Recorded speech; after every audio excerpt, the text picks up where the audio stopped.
Hello class 5th students, this is Nida ma'am here and today I am going to teach you English 2 chapter number 1, The Owls in the Family, and part 3, right?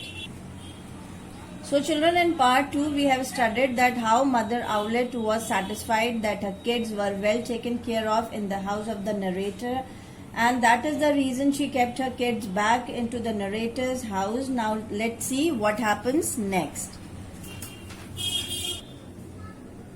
So the two owlets became regular members of her household, and strangely enough, among the few pets that grandmother took a liking to. In fact, the owls became so attached to grandmother that they began to show affection towards anyone in a petticoat, including Aunt Mabel, who was terrified of them. Now see what happened. So now the grandmother was hard to be pleased. The grandmother, who was very hard to be pleased, she is now somebody who used to like all the pets they had, but owl had become one of her favorite, and the owls also give them love and affection back to the grandmother.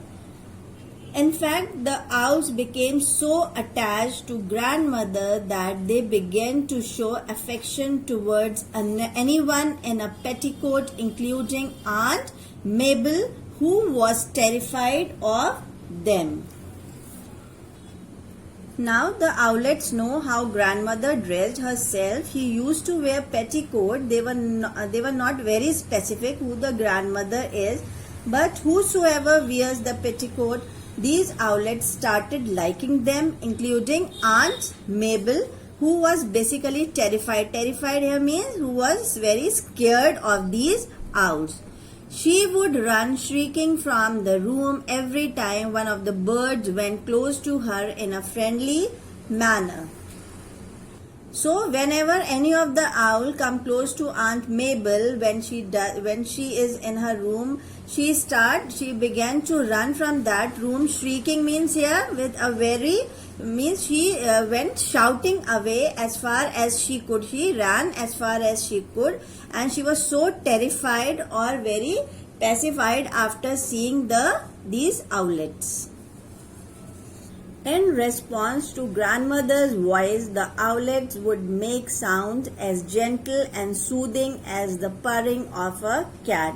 So when you have a cat or a pet and you put your hand over a cat or a dog, they make soothing and calming sounds. Similarly, when the grandmother used to pet these owls, they make the calming sound.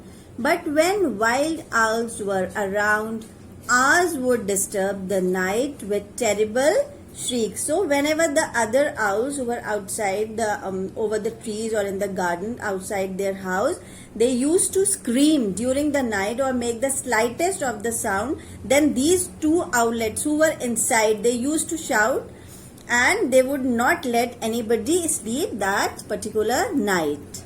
Their nightly occupation was catching beetles, with which the kitchen quarters were infested at the time. Infested here means full of beetles. So you know, when at night we leave the kitchen dirty, and we can see small cockroaches that come up on the kitchen, over the kitchen. We may also see it in our kitchen when we don't clean our kitchens at night. So these owls they are very good at catching these cockroaches. How they used to catch them? Now see, with their sharp eyes and powerful beaks, they were excellent pest destroyers. So they have sharp eyes, means they have powerful vision, and strong beaks with which they used to catch these cockroaches. The owls loved to sit and splash in a shallow dish, especially if cold water was poured over them from a jug at the same time. Now,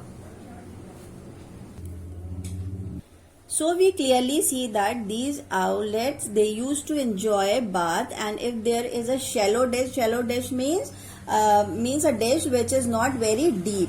So in that they used to sit, or if So if anybody pour cold water over them, they enjoy that water, they enjoy that bath a lot. They would get thoroughly wet, jump out onto a perch, shake themselves, then return for a second splash and sometimes a third.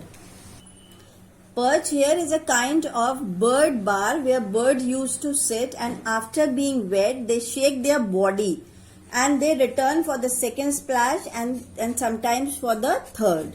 Looking back on those owlish days, I carry in my mind a picture of grandmother with a contented look in her rocking chair. Now here, so whenever the narrator looks back, he remembers the days when he was having the owlets with him, and he also remembered the grandmother who sits in a rocking chair from where she watched the owlets play. Once on entering her room while she was having an afternoon nap, I saw that one of the owls had crawled up her pillow till its head was snuggled under her ear. Both grandmother and the little owl were snoring. Now see what happens. And now what was the other memory which narrators remembers was that once the grandmother was sleeping inside her room, and what did he see? That one of the owlet had snuggled its head, means he puts its head inside grandmother's pillow, and the little owl was sleeping very peacefully with the grandmother. At times they have the deep sleep. Snoring here means in deep sleep. At times in deep sleep we make horrible sounds. That sound is called snoring. So they both slept very peacefully and soundly.